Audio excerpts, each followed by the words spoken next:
Morning, morning. So they're doing good. I got my calendar out here. So these pullets are, let's see. So they're going to be 5 weeks this week. And Charlotte is 11 weeks this week. Which is her stunted growth one. And my flock is 14 weeks. So as you see, Charlotte's not far behind these. And I went down to one rooster right now, so I rehomed the other two roosters. As you know, things, it changed my mind a lot. You know, you get this image in your head and you think it's going to work, and then you change your mind. So I'll try to make things easier for me.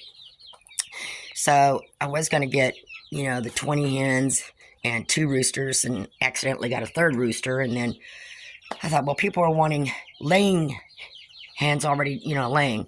So I'm going to grow some out until they start laying eggs, and then I'll sell some of those. So really, I only need 1 rooster. Because I'm going to end up with a little smaller flock. And if I do need another one, it's easy enough to get one. So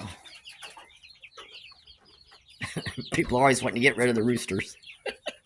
But I think that's what I want to do. I am going to incubate some eggs once they start laying. You never want to incubate when they first lay. You have to wait a while. You guys not like me talking or watching you?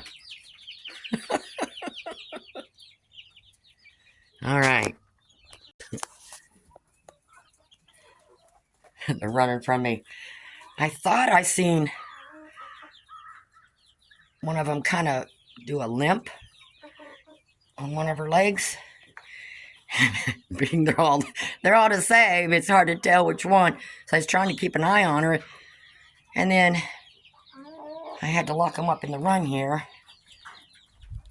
and kind of watch what they were doing, so I could pick the one out that was limping. And every time I think I saw her,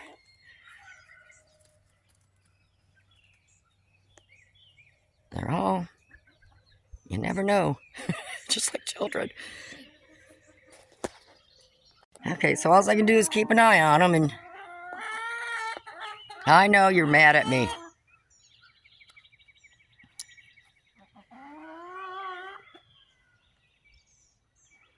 That's a daily thing. I try to watch all of them, and I'll even run up, every now and then when I see a poop, so I can check their poop, make sure no parasites or worms or anything. But I do keep DE in the food and all that stuff, and that's just a maintenance. But so I try to keep an eye on everything, and then I do, I spray stuff with permethrin. So I don't see anybody limping now. Maybe she had something stuck on the bottom of her foot, which has happened before. Okay, I'm just going to keep an eye on them. Y'all scare me. Quit doing that. I don't want no injured animals.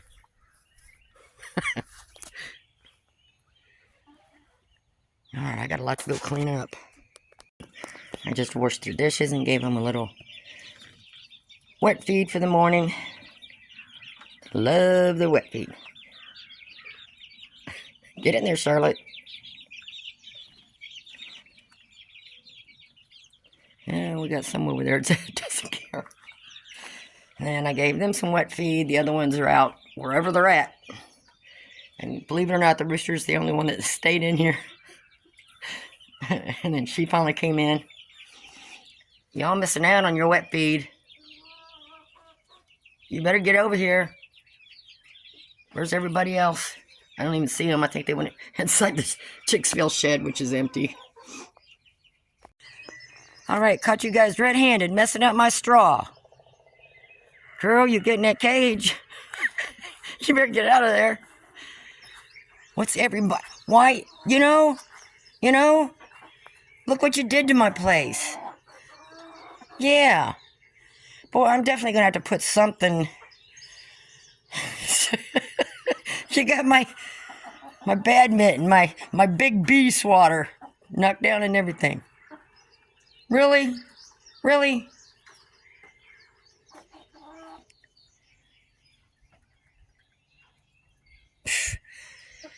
Ah.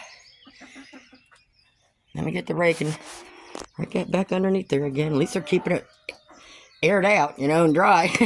Fluffing it up for me. Okay, so I went ahead and brushed out any poo-poo. And then Miss Princess had her plate a mess. I'm letting it dry. Just hosed it off. Henry, you're not supposed to get in it. They do have some hay down on the bottom of their cage, too. And I got that swept out, and I got the chicken where they had this. I got that raked back underneath there.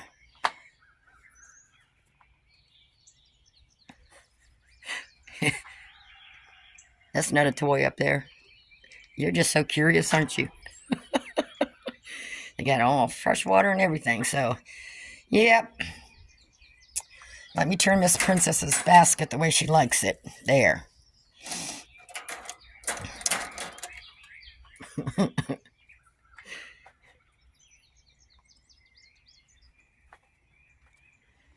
What are you doing, George Jones? Huh, baby? Mostly just stays in the corner. I think it's just going to take him time. Yeah. You doing okay, baby? Huh? Are you doing okay? How'd you get this all wet?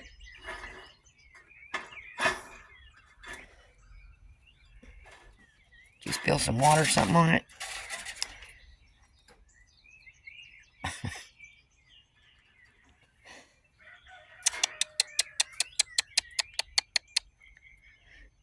Yeah.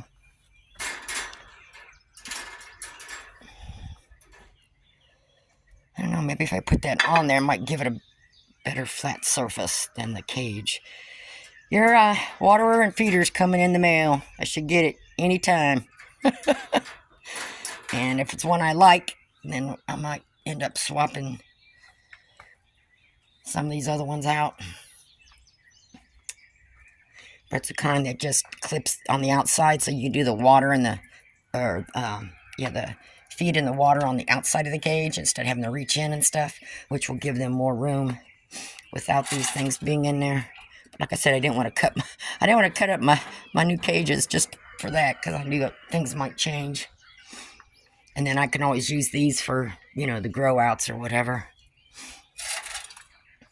I hear you making a mess. Henry's always, he's always doing that. Why do you do that?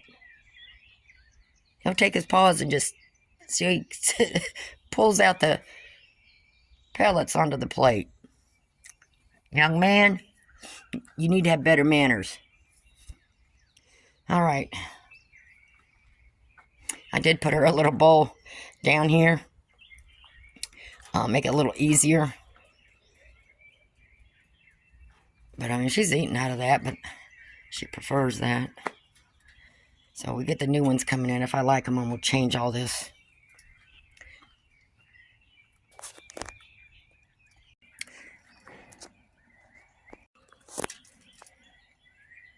He's just not going to stop kicking his pellets out of there, so we got to do a switcheroony because that's a waste. That's a waste.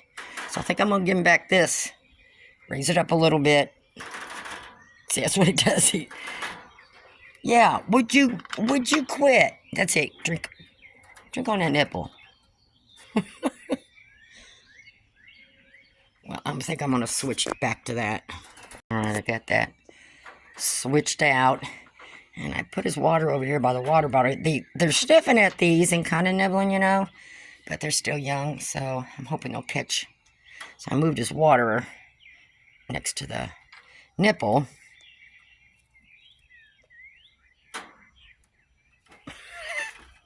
What? So I didn't get all the pellets cleaned up off of there. He'll eat those. What are you trying to get in there too, Miss Princess? Huh? What? You want me to move your basket? I know. I know. My little diva. I know.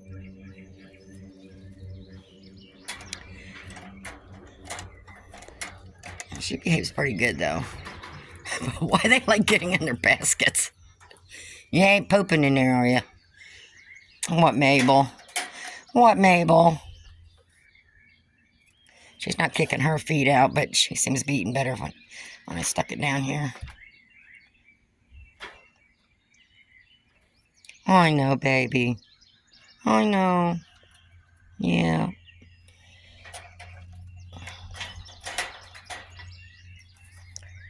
And George Jones, I don't know about you yet, boy, but yeah.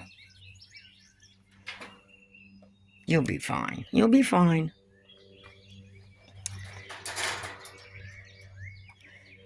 Did you find your stuff, huh?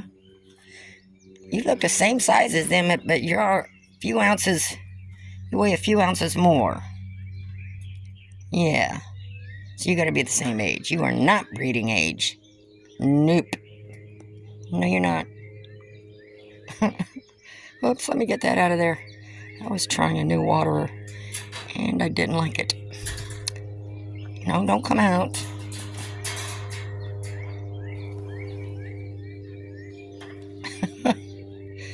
All right. Here, look. There, I'll get it lower for you. Just want to make sure you guys eat your feed. Drink your water. Okay, so I gave them their health check yesterday, actually. That's why I know that the guy that said Poppy was ready to breed was out of his mind. But so Mabel is 1 pound 7 ounces. Henry is 1 pound 7 ounces. Princess is 1 pound 5 ounces, and they were born March 7th. So they're 8 weeks. George Jones is almost 2 years old. I don't have an exact date on him. And Poppy is 1 pound 14 ounces. She seems the same size as the other ones, but she's got a few ounces on her, so I'm thinking she's like 1 or 2 weeks maybe difference than the other ones. And everything, of course, checked out really good on these. I did not do a health check on George because he's still skittish. And me being here by myself, just gotta be careful. I can't let him go to let him run. Yeah, baby, we'll give you a little bit more time. Just not too sure. I think after a few days, once he calms down, so I can check him out better. And then I got both these over here. And I was using these for the chicks, yeah. So I'm going to give George Jones a couple of days or so to kind of calm down and get used to it. And then I'll probably bring him out here on grass. So I just mowed the grass, so I'll give it a couple of days. And then pick a nice green variety patch for him. So I can get him out on grass and only in these while I'm on the back porch. Keep an eye on him. And just by having these, me redo these, there's weight on that, so it's pretty hard just to pick up. He's not going to be able to get his nose under there and lift up. Same thing with that one. It's got the extra weight from that, and I do have a shade cloth. Then I think I'm going to put on this side. I got to get that perch out of there. I don't think they're going to perch. So that's what I'll be putting them out on grass in. And they're not going to be in it, you know, long enough to where after they dig holes out from underneath it or something. So, but that way I can get him out on this grass. The little ones aren't used to it yet, so I'm going to give them a little bit extra time. But, oh, he's good. I see you eating. Oh, he's got down one ear down all the time. I tried peeking in there. It looks clean just from me petting him. And what I'm doing is I'm slowly rubbing the inside of his ear every time I pet him. I don't know, that might be normal, but I might need to get me some olive oil and some herbs to get. I seen somebody use, well, I think it was like olive oil and coconut oil, and they put a couple drops and stuff in there. But I gotta look that up again because I have all that if he needs it. The only thing is I gotta reach half my body in there to reach him from the back because he always goes to that back corner and hunches down, so I can't see the inside of his ear enough. I mean, he does put them both up, but that one ear, he does pull down a lot. I don't see him scratching it. He's not scratching it or nothing like that. And he's not shaking his head. He's not giving any of those signs. But I still want to make sure I look down in his ears. But from what I could see when I was rubbing him, I didn't see anything dark or dirt or anything like that inside him. So I still have to check him out. We're going to give you time. I'll let you eat and then give you another day or two. And then we'll get you out on some grass. Let you calm down. He's just so nervous. That's what he does. You get close to him and he just backs out into a corner. Huh. It's okay. It's okay. Everybody's panning out in here. So I did look up the number of the eggs, which is the color of the eggs that Marans lay. So I'm trying to get to an 8 or 9, hopefully one day, which is your epic egg. I think it's 4 through 7 is a good egg. 8 and 9 is an epic egg. You know, anything below the 4 is not good for the dark chocolate eggs. So until they get laying and until I get, going through and hatching chicks and stuff and re-raising and mixing them back in there, it may take me a little bit to get to that 8 or 9. But that's what you want. So I'm going to leave you guys go. You seem to be panning out.